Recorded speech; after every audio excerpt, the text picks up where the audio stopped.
even money is going digital. But for many of us, words like crypto, NFTs, digital assets, it's all a bit confusing. Enter MoonPay, the company hoping to make cryptocurrency accessible to everyone.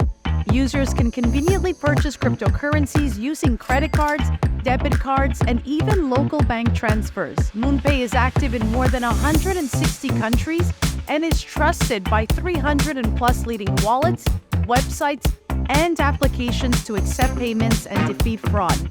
Joining us is their product lead, Christopher Rivers, who believes you do not need any prior crypto experience to start. Thank you so much, Christopher, for being here today. I obviously found you on LinkedIn, but I saw that your title says product lead at MoonPay. Now, can you explain what this means and what you do exactly at MoonPay? Yeah, absolutely. So product lead is sort of the step above like product manager. So it's very similar to like a product management type role. We act very independently on our different like verticals. And really what my job is to sort of figure out what the industry, what the Web3 audience is looking for, and how to bring those concepts to MoonPay, especially around our minting product, which is we call Hypermint, which powers a lot of big drops. It's an enterprise grade minting product. And then our wallet infrastructure, and sort of our authorization pieces, logging in with our account to set up a wallet. So those are the kind of the three things that I sort of sit on top of and lead. And our job, our focus is really to improve the user experience across the board, make it easier to get into the NFT space or really the digital collectible space or the crypto space in general. And then for creators, making it super easy to go from like content idea to actual creation without, removing all the friction in the way, sort of abstracting away the ideas of smart contracts and all the different sort of technological hurdles that could be there. So that's really what I'm focused on right now. So then this is the perfect question. My next question being, what makes MoonPay so unique compared to everybody else?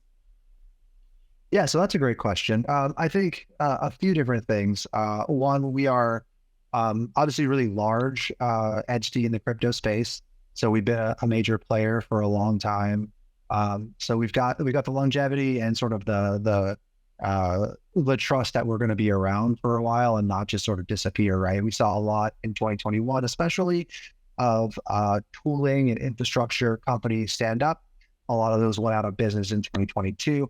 And the people who were using those tools sort of were left hanging, right? So we're obviously not going anywhere anytime soon. It's a major advantage. And I think really the other, like another big differentiator on our side is sort of the different clients that we have worked with and the amount of expertise that we've built up along the way. MoonPay kind of cut its teeth in the checkout space, using MoonPay checkout to help people buy collectibles like NFTs. Using fiat, not having to have the cryptocurrency first, right?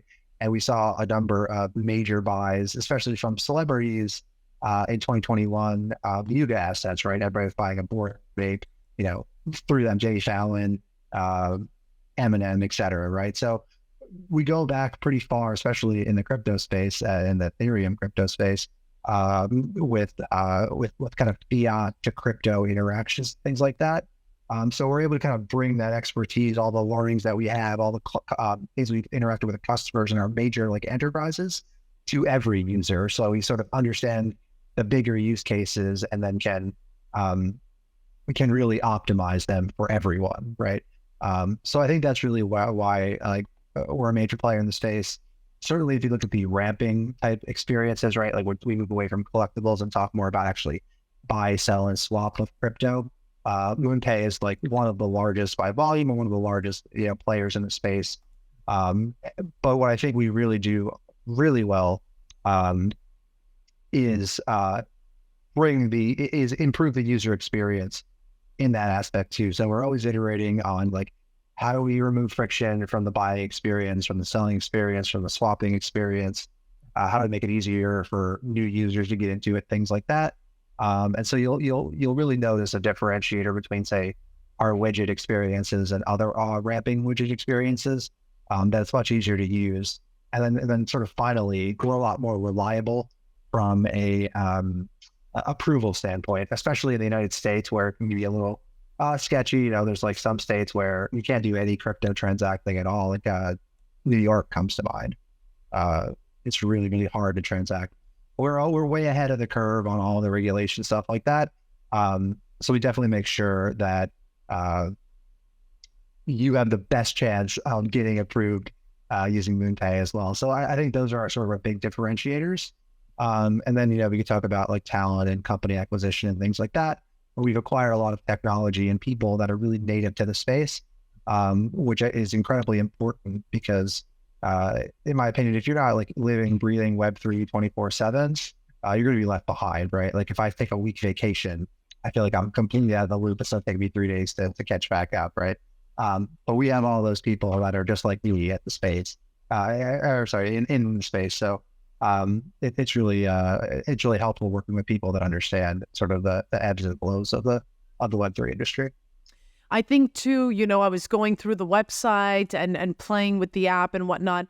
What's been interesting to see too is the fact that you also accept, like you said, money, because for those who don't understand crypto, fiat is probably like not a term they use, but you can just take your credit card, your debit cards, and purchase crypto using MoonPay, which I think a lot of people who are probably not in this space still don't understand that there's so many steps in order to buy crypto, just that itself, right? So MoonPay facilitates that a lot for a lot of people.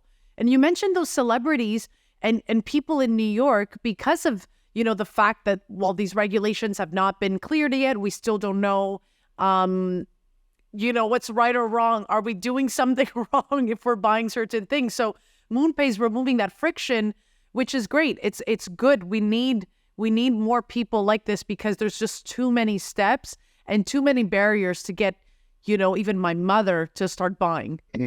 Right. It's true. You know, looking at your standard flow for getting something, if I want to make a crypto purchase, say without our products or without someone's products, I have to sign up for a centralized exchange like a Coinbase or a Kraken or something like that. Binance, I guess, would be the big one. I have to deposit money on there, right, and then swap that to purchase a crypto or buy in general, and then I have to wait some period of time, usually 5 to 7 days, for that to clear, and then I have to send it from said exchange to my external wallet, which I've already had to create separately, right, and secure. And then once that money's in there, then I can connect to external sites and start to do things, right? It's a huge process, and it takes, you know, like takes a ton of time. And so, yeah, we're trying to remove that, and like you said, remove the friction and make it a lot easier for regular people to go from like zero to collecting, you know, immediately. And I think that's actually something the entire space should focus on, right? Like we all need to improve the user experience because across the board, like minting and buying and selling and it's just can be a hassle, right? It feels like a barrier sometimes, and it doesn't have to be that way. Do you guys offer any staking at all? I wasn't sure to see that. Any staking options? MoonPay does not. We don't do staking. We don't custody any funds in general. For that reason, you can use MoonPay to on ramp and then connect to stakers like EigenLayer comes to mind, or we're expanding our Cosmos offering really soon. So things like staking Injective, Atom, and Celestia, things of that nature. But we don't have any native staking on platform, and actually that's by design as well, because the different various regulations across the board. We want to be able to offer our products to as many people as possible. And like a lot of staking, for example, isn't allowed to be offered in the United States, or, you know, the way like I know Coinbase does it, for example. For some of their offerings, you can get some like native yield just holding it. But it's something that we haven't focused on yet. But who knows in the future, especially, you know, we do want to expand to be all EVM chain compatible. for our wallet for all of our products. And looking at like a chain like Blast, for example, Blast has native yield just by being on the chain. So if we're going to kind of interact with Blast, maybe it's possible there's something in there like we're showing how like the yield is working. We haven't thought really that far through it yet, but it's a great question and something we might look into in the future. Now, of course, we have you on today to also talk about this new creator tool set that MoonPay is going to launch. Anything you can tell us right now ahead of the launch? You know, who is this for? How does this work? Yeah, so great question. So yes, we are dangerously close to releasing our self-service creator tool product. In fact, it actually is working for minting and all the things. We just haven't really rolled it out yet. So it actually is working today. You can go to like dashboard.moonpay.com and sign up. But who is it for? So it's a tool set for everyone. It's enterprise grade tools for everyone is kind of how I see it. So with like the minting product, for example, we can, if needed, scale up to do 100,000 mints per hour. Most people don't need that type of capability, but you know, this is the same tool set that powered the Limit Break Super Bowl release, that powered the Nike, this is not a JPEG shoes, like their Air Force One drops. So that's like the battle tested scalability that we have.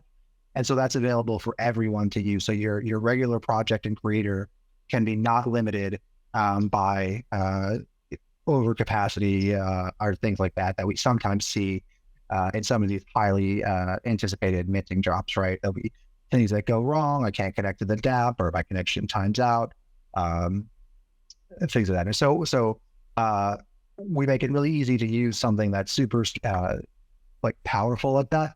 But at the same time, it's all no code driven. So it's really made for people who don't need to do custom contracts or don't want to. Maybe you're an artist and you do like creation out in the public and things like that. You have an idea for a project. You have a platform that you just need minting on. All of those are great use cases for it, in my opinion. And then we also offer sort of as part of that, right? If you're trying to build like a full site, you can come to our tool set. You can get an authorization, so log in, you can get users to generate a wallet. You can get the minting product.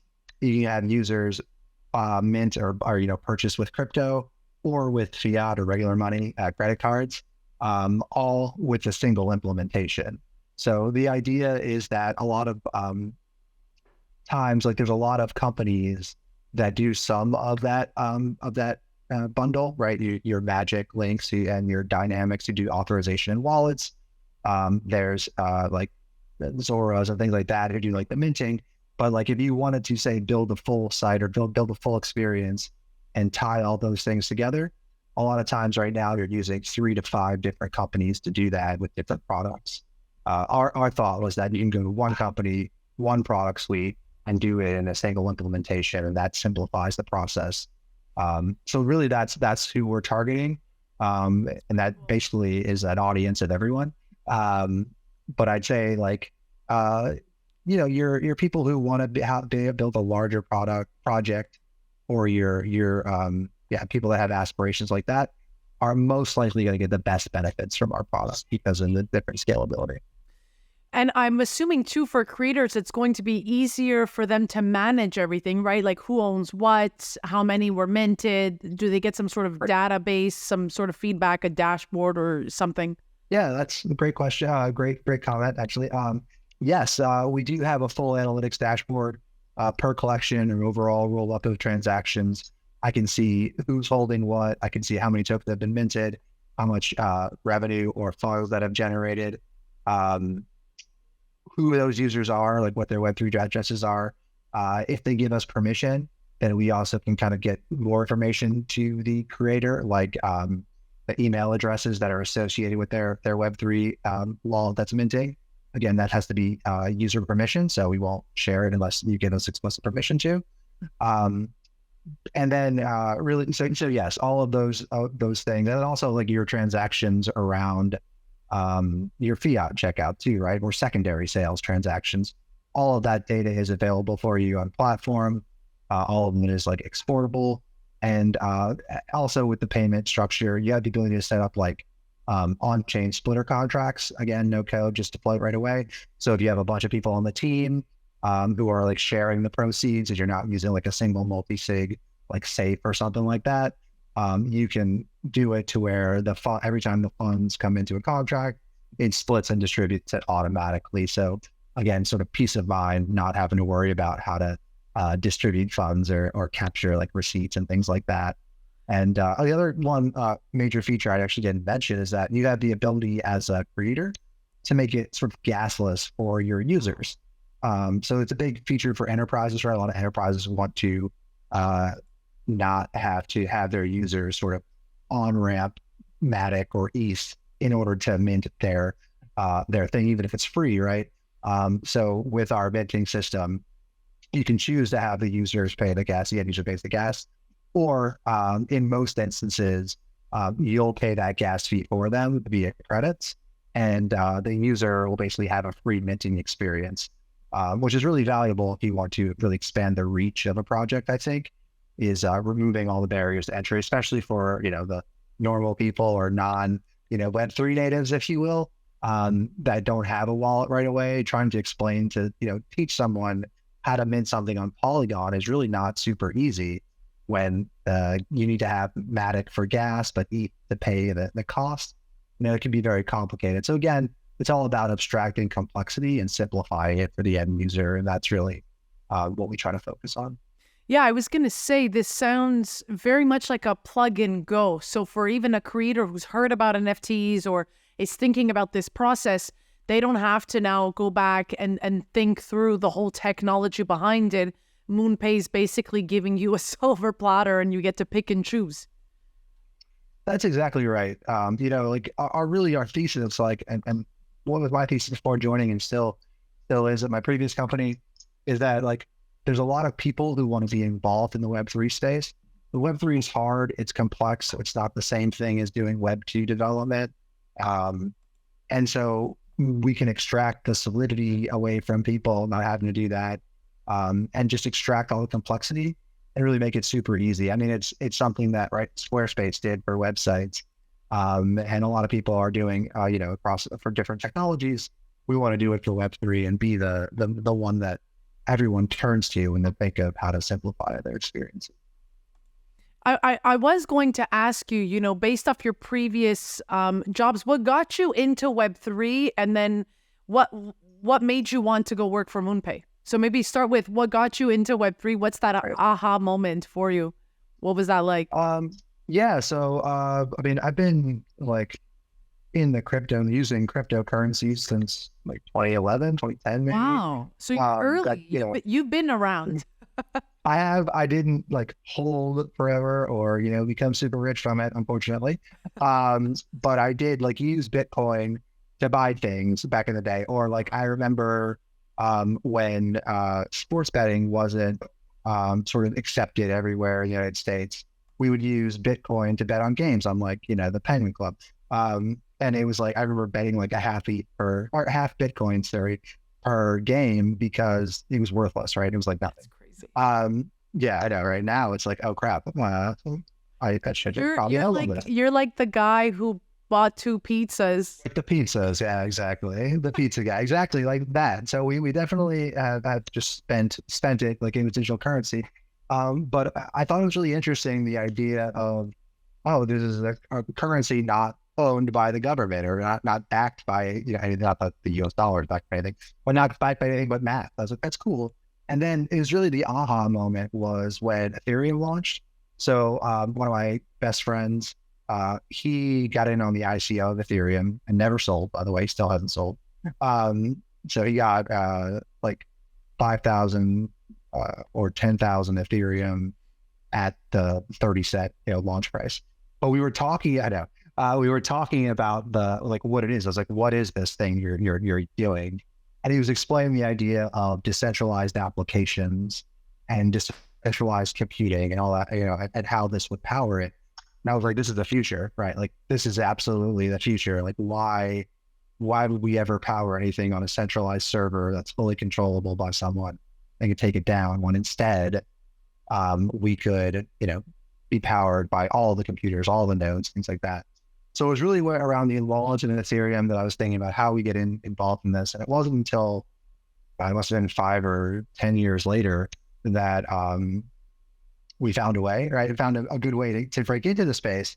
I saw there was a company, my previous one called Nifty's. They were looking for product people, and I'd been in product management for about 10 years or so at the time. And I had always wanted to work in the Web3 space, just like everybody else who collects NFTs, right? Especially from 2020, like, how do we go full-time crypto? And so it kind of worked out. I was able to kind of I talked to them.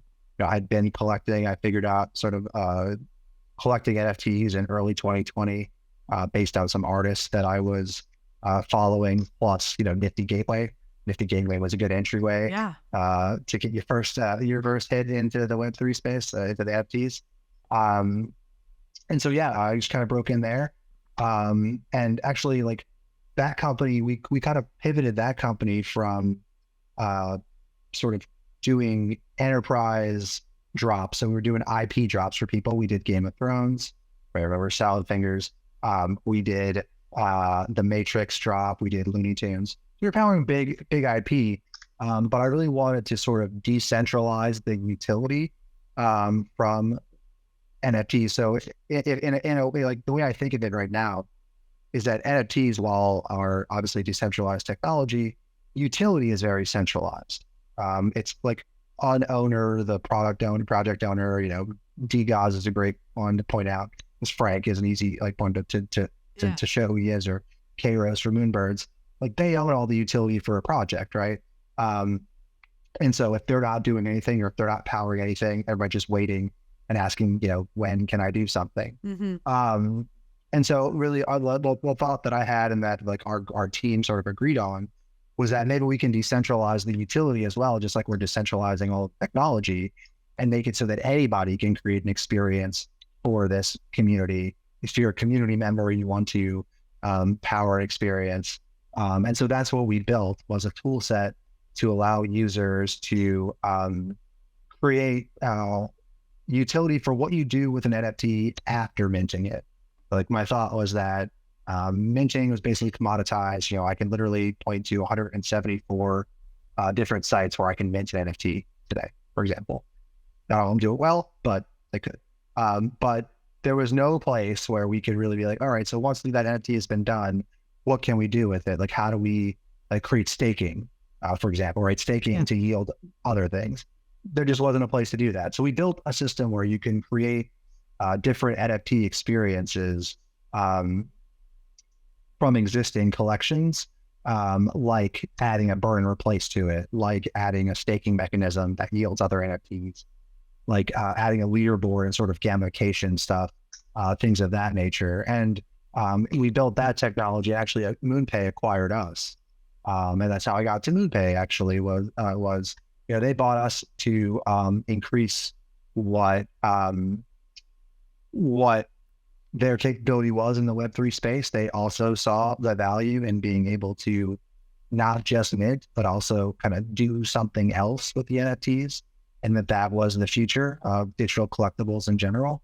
And so now that's what I'm working on here. Again, we talked about sort of all of the infrastructure plays, but at the same time, we're also adding sort of new utility-based things so that we can bring like new experiences to the Web3 space. And some of those, think of like scavenger hunt experience around New York City that we did, which is really cool. We've got some really cool things coming up with sort of digital and IRL interactions going forward, and that are coming out this quarter and next quarter. So yeah, I'm really excited to see sort of what everyone can do with the collectibles and the communities they're in, because I think it's true, and hopefully this stands true, is that like the NFT is only as valuable as like the community behind it. And so we're trying to increase sort of user value across the board by giving people a lot of experiences that they can build their NFTs. And so that's really how I got into the Web3 space. While I still think I'm bullish on the Web3 space and how we got to MoonPay. Yeah, it's so interesting that because you mentioned, oh, well, of course, let's get off this centralized system and let's go decentralized. A lot of my friends think I'm in a cult now. So how did you, like, why did it make sense for you? Like, what were you seeing going on? What was going around? Like, what was going on around you that made you think this is the answer to X, Y, Z? Right. Yeah. So around the time, there's infinity data breaches, for one, but then those all happen because there's a centralized server holding all the data, right? All the information. But at the same time, things like AWS weren't as stable as they are now. But even still, AWS goes down, Microsoft Azure goes down, Google Cloud goes down, sites go down. And they don't have to, I guess was the point. Like, there doesn't have to be a lack of reliability or relying on a single centralized node. And I was also big in the gaming space at the time. I don't get to as much now, but thinking through the gaming aspects, we were like, yeah, these are really cool. We were playing a lot of World of Warcraft, League of Legends, things of that nature, WoW 3, Dota, Defense of the Agents, makes sense. Like, you can buy all these things on those games, right? But you don't own them. You're just kind of renting them and things like that. And we were like, wow, it'd be really cool if we could earn something in Diablo 3 and sell it or something like that, right? Or not have to sell our entire Ultima Online account if you want to sell an item, like people were doing on eBay back in like the early to mid 2000s. So like all of those kind of use cases just kept popping up in our conversations, and we just kept talking about, what are our problems with current, technologies in general, and what are the issues, and then sort of more philosophically, like, what are potential issues if someone like a single billionaire owns something as big as, like, I don't know, Twitter or something. And, obviously that could never happen, but if it did, what could that mean? What could they prevent? What could they block? And how can decentralization solve those issues, right? Granted, blue sky hasn't gotten off the ground, but if it ever does, maybe. So I think that's kind of, why, like, where the conversations went, and what I'm still hopeful about is that, we can get off the reliability on like single server things, server clusters, Kubernetes, whatever. And at the same time, sort of increase the reliability and increase the usefulness of experiences across the board. That being said, I also have the hypothesis that I think is being proven to be true, is that the use cases from the blockchain are probably going to be like centralized experiences built on top of this centralized technology, as opposed to being fully decentralized experiences. So like your big companies, like your Visas and your Mastercards and your American Expresses or JP Morgans, my funny comment about them from earlier, but anyway, they will still be able to like provide like the best experiences, or they can use the sort of decentralized layer to make the user experience better for someone else, right? I always think of the like credit card clearing example when it comes to like what Visa can offer us right now. Like, I think a business might pay like 2.5%, 3% per transaction on their transaction fees. But imagine when we're only paying like 5 cents per transaction, regardless of the fee, right? And how competitive we can get those things down, and what that unlocks for our like users for using them. They can reduce prices for us. They can accept more different payment methods and things like that. And I mean, like, so again, that's like a centralized experience, payment processing by a single company built on top of our decentralized technology that increases the usefulness and availability for everyone. And I think that's what the future is. So hopefully I'm trying to help shape that now. Love that.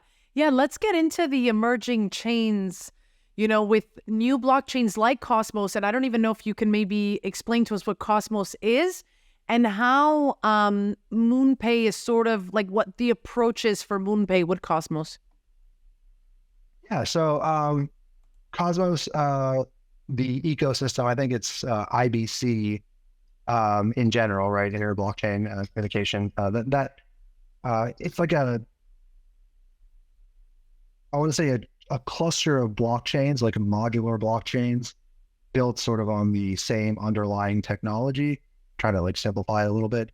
But basically, your Cosmos is powered by Atom, Atom, and that SDK was used to make Celestia, which is TIA, big one right now. Injected as part of that ecosystem. SEI, I think that's how you say it, SEI, is part of that ecosystem. Kujo or Kujira, Osmosis, etc. So there's a bunch of different blockchains being spun up for individual, usually single use cases. And so like Injected is trying to be the finance blockchain. Celestia is trying to be modular. They're doing Dimension comes out next week. They're trying to be like the L2, the roll-ups of L2, things like that. So it's effectively a bunch of technology chains trying to like push a single goal forward, I guess is the way I would summarize it. Why is it so interesting? Because it's where, to me, it's where all the attention is right now, and where attention and the hype is, that's where the fun, like the money is right now. But why do you think that is? Like, why is the attention? Because you're right. I've been noticing like Injection, SCI. I've been seeing them more even on my timeline. Why is it grabbing this attention right now? Yeah, so I think a few things. One, super low transaction costs. It's like zero to transact, just like Solana. Why Solana got huge it got really big in December, out of the blue. It went from 77 to 120. It got just huge because of the low transaction fees. Well, I think that's number one, right? Like people are just tired of transacting on Ethereum L1s because it's super expensive. If I want to mint something, for free, it's going to cost me $50. Yeah. And that's not fun. I think another major reason is because over $1.4 billion of Ethereum is locked up on Blast right now. And that's only Blast. That's not counting what's locked up in Blur or what's locked up in Manta. So a lot of Ethereum is that would normally be associated with NFTs is completely locked right now. So there's not a lot of transacting going on that from those people, right? All the value is gone.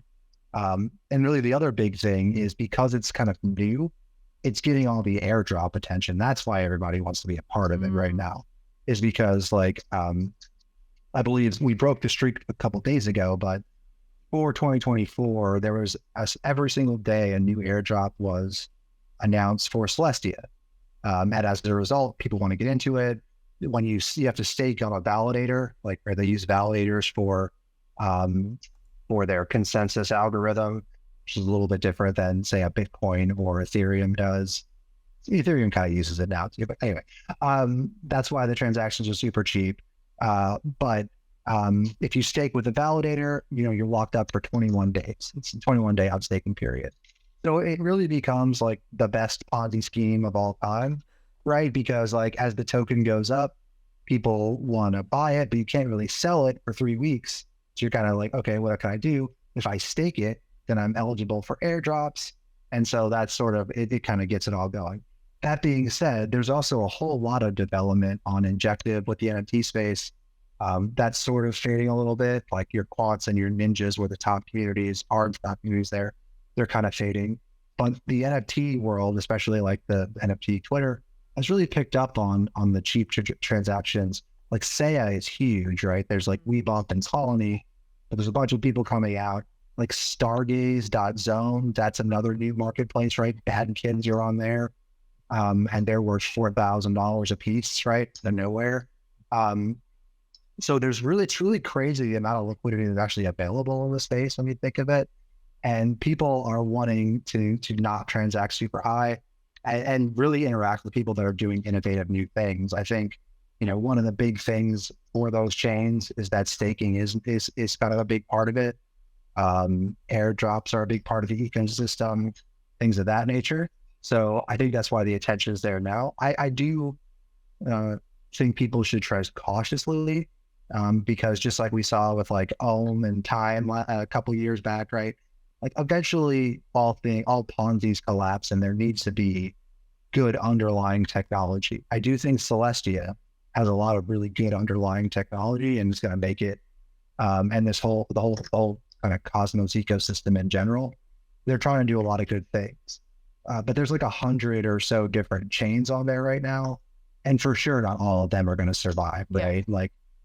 Like Stargaze is optimizing for NFT usage, but they're also going to be competing with Frame, who's coming out, this month, and their mainnet will roll out over the next couple of months. The Frame is also trying to position themselves as the blockchain for NFTs.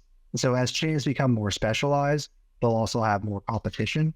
And so it'll be really interesting to see sort of who wins, because I do think there will be a front runner and they will dominate the space, just like Ethereum NFTs dominate the space, just like Polymarket is starting to dominate the prediction markets, right? Like Augur has been around as a prediction market for 5, 7, maybe 8 years, but Augur, the Augur token, REP, right? A lot of people don't know what that is, haven't heard of that. It's the same thing as Polymart, only was built on a new token at the time that never really took off, never gained traction. But when you bring that same concept to Polygon, which is a huge token, right, huge ecosystem, now it's exploding. And so it'll be interesting, but like I said, it'll be interesting to see sort of who wins in this L2 race, because we've also got our bases, right, and people are building on base. Blast is about to roll out, and Blast wants to be the finance chain. That's what Injective wants to be, right? But Blast is EVM. So will the EVMs win, or will the IBC community win? I think that's what we're going to see play out in 2025. And I think it remains to be seen. I think right now IBC has the head start. EVM needs to figure out how to make their L2s better, or even L3s better. Mm-hmm. But if they do, then it could be, all out race. And the only winners should hopefully be us. Right. But I do think it's important to track the trends and be exposed, but not overexposed to any of those as well. So how does MoonPay work with, let's say, the Cosmos ecosystem? How does that work? Right. Great question. Yeah, I forgot to answer that one. So we are currently going to be, we're working on the proposal now. We on-ramp a couple different things, but we're working right now to be the on-ramp for about every token of the ecosystem.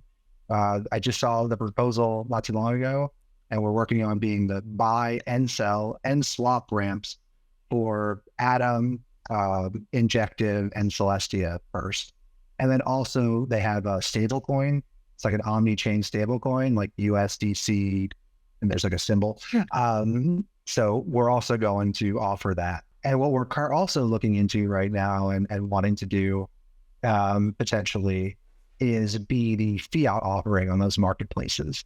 A lot of those marketplaces don't have, one, they don't have any on-ramp at all, but two, they definitely don't have any fiat offerings.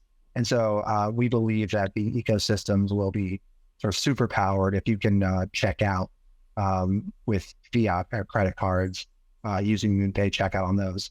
And my example is stuff like, Pallet Exchange, like for SEI. The SEI token, SEI, is going ballistic. It's almost to $1 today, right? It's been going crazy. A lot of people want exposure to that and also want exposure to the NFTs. And like I myself personally, like there's like 2 or 3 NFTs that I would have purchased yesterday if I couldn't have bought them with fiat, but I'm not really ready to commit my crypto to do it, right? And so you can kind of live the best of both worlds. And we're going to try to kind of do that across all of the different Cosmos ecosystem marketplaces and really be the first and best to offer it. And I think that'll be a really huge differentiator for those communities. So what does the concept of interoperability, okay, I got this word right. I could say it in one take. What does that mean for viewers, and why do you think it's important for the future of crypto as well, being able to do all of this? Yeah, so I think that's actually the number one use case for Web3 crypto space in general is interoperability. Mm. The first question I always ask or that I always bring up if talking to a new partner or someone new who's trying to do something in the Web3 space is why use Web3 if Web2 solves the problem, right? Oh, If good we don't question. need to Yeah. solve a problem with Web3, we shouldn't because generally speaking, it's more expensive to solve the problem and it's less understood than the Web2 space. And I have less control over, right? If I could just flip a bit in a database, why would I not do that versus say minting you a membership to say you have access to something? Mhm. So there needs to be a compelling reason why. It's my opinion and really our thought of MoonPay in general, but really my opinion that interoperability is like one of those number one use cases. So today for let's use like Nike is a great example, right? Nike has a huge amount of reach. So if I have a Nike NFT, which I do, if I wanted to be granted, say, a discount from their partners at NBA.com for holding a Nike NFT, the only way that they could do that is by sharing their database with like Nike. You have to share their database with NBA.com, or they would have to share their authentication method at minimum, or do something like uh, send out their own coupons or some stuff like that, right? There's ways to do it, but it's not really super convenient for the company. But in Web3, I can just connect to my wallet to the site. The DApp will check my contents. It will give me the discounts that I earned, or it'll say, yes, this person is a holder, and therefore grant them access to something. So being able to, take one single identity, one single login across the entirety of the internet is incredibly valuable, right? I hate having to create a new account at every site. Like working in Web2, like if I do anything in Web2 world now, it's like, all right, I need a new account for this site or sign in with Google, right? Which is the same authentication method, but again, the data's not talking to each other. So they know nothing about my previous experiences. But, interoperability and really customization is super powered by Web3, right? We know all the contents of people's wallets because it's public information. We can, if people tell us who they are and grant us permission to, we can go back and see like, all right, this is who they are. This is what they've done in Web3 world, right? So now we have a really great understanding of who they are, what they like, what they should be presented to, and we can build a better algorithm than say the social media places are doing right now to present me with ads that I don't care about. So yeah, I think so. Like I said, I think interoperability across different sites, different places in general will be is the number one use case for Web3. And really then the next step to that is sort of interoperability across blockchains, right? Without having to do too much thinking or too much like switching and things like concepts of that, right? Like the payment space will totally be changed when I don't have to think about chains or tokens or any of that stuff. And I'm just like, let me send money to you and let someone else figure out how that money gets there and in what format. Well, And that's what we're working on. and I was going to ask you too, your recommendations for the best wallets to use based on the different blockchain platforms. Yeah, so great. Oh, that's a great question. Yeah, so I think I've been a MetaMask person for EVM, but I will say I will concede I think Phantom is the best EVM wallet. I think Phantom is the best Solana wallet. And I think Phantom does a great job with Bitcoin and ordinals. They have like a test net now they're working on. So I really like what Phantom is doing a whole lot. Your main chains, basically Bitcoin, Ethereum, or EVM, if you will, and Solana. For Cosmos ecosystem, Leap wallet probably does it the best. LEAP. They have the easiest way to add chains, really easy staking mechanisms. However, from a hub perspective, Kepler, KEPLER, Kepler wallet is a little bit more user-friendly when you're like looking at the hub and seeing their staking and stuff like that. It's just not as good when you're trying to add new tokens and new chains in general. So, I mean, I also have a ton of other ones like You know, Doge Labs wallet, I think, is actually pretty solid for Dogecoins. Are doing stuff on like Dogecoin, right? So there's a whole ordinals of that Doge chain, Oh. which I got into a little bit just to learn it. Unisat does a really good job from a Bitcoin ordinals perspective as well. If you're really focused on ordinals only. And then if you're last one, I promise. If you're using like just say it's like SEI is your number one thing, then I suggest using Compass Wallet, COMPASS. Say works with Leap, but Compass connects to more dApps right now. So like I have the same wallet. I signed up for a Leap wallet and I used that seed phrase to create my Compass wallet. And so they're the same, like, you know, they're the same contents, but I use Compass to connect with sites, and then I use Leap to actually do like transacting and things like that. So Interesting. it doesn't need to be that complicated, by the way. It shouldn't have to be this complicated, but it is. That's the problem. Yeah, that's why we're having this conversation. Yeah, exactly. Christopher, what are your predictions for the overall crypto market for 2024, 2025? Oh yeah. So I think we're going up this year, especially towards the end of this year and into next. I think we are going Why? up. Why do you say that? So I think, well, we've got a couple of big reasons. There's some headwinds, but I think we're going to get past them. So the reasons, like the negative things that we're looking at, are things like Celsius sell-offs and FTX sell-offs, and MTG Docs is unlocking their sell-offs. That's been 10 years. And the sell-offs from Greystone, Bitcoin. But those things aside, interest rates are getting cut 3 times this year in the US. There'd be a huge bull market for that. I believe China is also, they're definitely going to cut their interest rates to like almost zero, because they are, or even negative. They can even get that negative, because they are really having a GDP problem and a workforce problem. So those two are huge. Like risk on assets are going to go up. We have the halving coming from Bitcoin sometime in the summer. So that's where the hash rate becomes twice as hard to mine the next block of Bitcoin. And usually as Bitcoin goes, so goes the rest of the industry. And then we're also going to be getting a ton of airdrops, like I said, airdrops to support the Cosmos ecosystem through about the first half of the year. I start to get worried about that ecosystem towards the August to September timeframe, because there's a bunch of huge token unlocks that are coming in October, right? So be wary of the token unlocks. But I think the industry, I mean, we obviously got the Bitcoin ETF, and it went up and then straight down, right? Of course, but Ethereum ETFs are right on the horizon. I think that happens this year or early next. I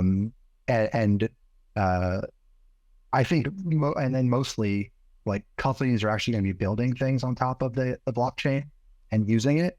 And that's what's going to make it really valuable. Like I definitely see someone like Visa starting to do their settlements on Ethereum L2s.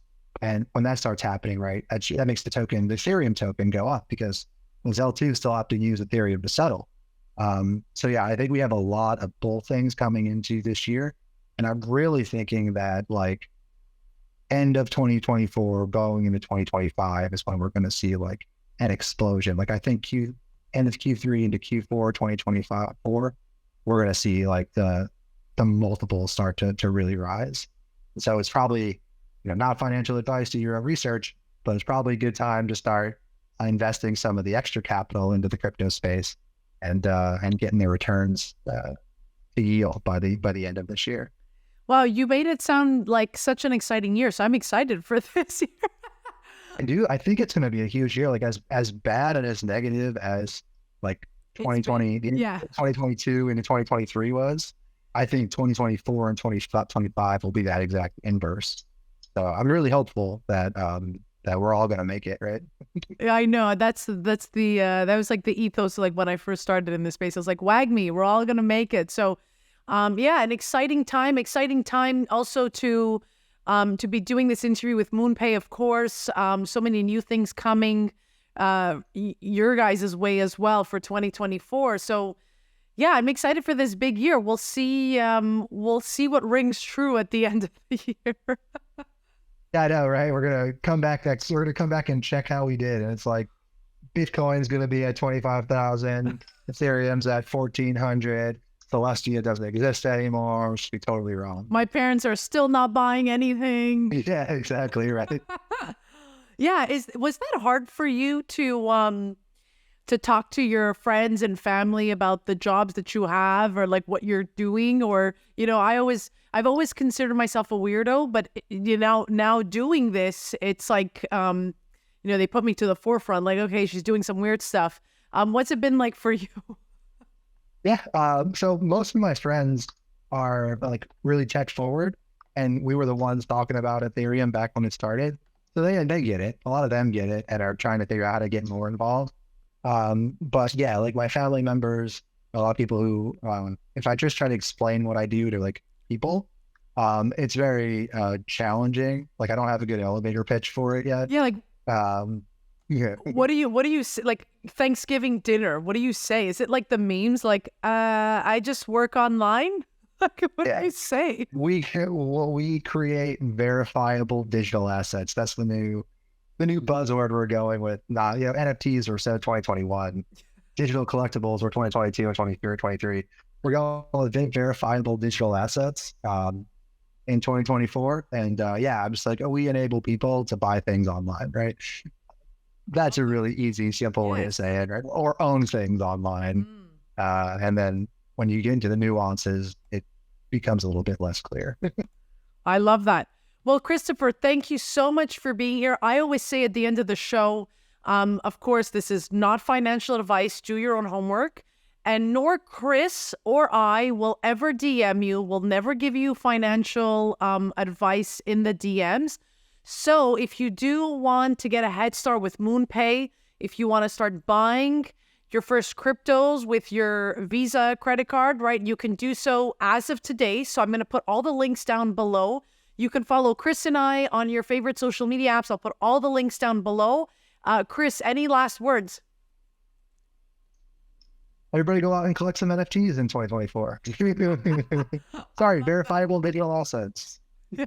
I love that. Thank you so much, Christopher. Thank you. I appreciate it. Thank you for having me on. Okay, everyone, we'll see you next time. Bye.